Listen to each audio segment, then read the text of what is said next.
as part of a peace appeal made by Cameroon's President Paul Biya during his inaugural speech to address the Anglophone crisis in the country. The President has established a national committee.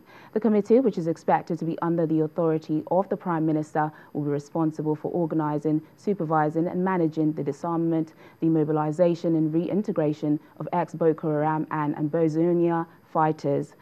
The President Biya's decree is for these fighters who wish to leave the battlefield, but security experts say no ceasefire or negotiations is in sight as brutal fighting increases in the English-speaking southwest and northwest regions of the country. The Anglophone crisis, also known as the Ambazonia War, is a conflict in the southern part of the country, part of the long-standing Anglophone crisis. Let's bring in David Otto, a security expert, versatile with Cameroon, to discuss more on this. Hello, David. Hello, thank you. Well, this decree by President Biya to set up this committee, could we say this is the beginning of a peace process? I think that was what a lot of people were hoping, that this would be the beginning of a peace process. But the answer to that would be no and yes. No in the sense that the Cameroon government clearly stated on the national disarmament,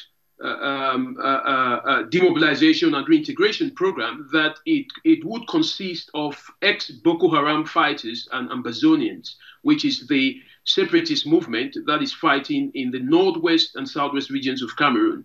And the government has a very clear policy that it doesn't actually talk to terrorists or make any peace with terrorists. So the fact that they've grouped Boko Haram and the Ambazonia movement together is an indication that the government is not actually talking peace. It is just taking a responsibility as a state that since it's been fighting Boko Haram since 2012 and it's been fighting Ambazonia forces for the past 2 years, then it has to establish some kind of an alternative passage where if anyone feels that they want to lay down their arms, they can come through. But the second yes, it comes to the point of if the government, which has been pressured by the international community, by the UN, that it should dialogue with the Ambazonia movement, if they want to dialogue with them, one thing which they have to be able to demonstrate is where would all these fighters who have been in the forest, what kind of programs will they go through? So from that angle, it may just seem that the government is trying to establish some kind of a path to peace. But this would only Sonia. But David, how effective will this initiative be without an agreed ceasefire in place with separatists? Sorry, I didn't get you. How effective will the initiative be with no ceasefire in place? Of course, the question a lot of people have been asking, how would you have a disarmament strategy without a ceasefire in place?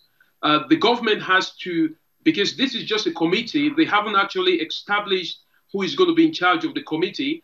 I'm sure part of the process of the committee would be to establish how a peace and a ceasefire can be agreed with the separatists.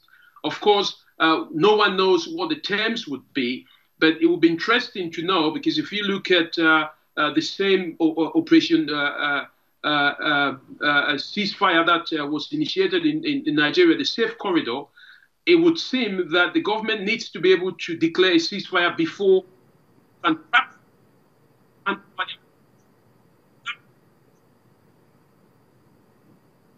Seems we've lost connection with David. Security expert David Otto, thank you for joining us on the program.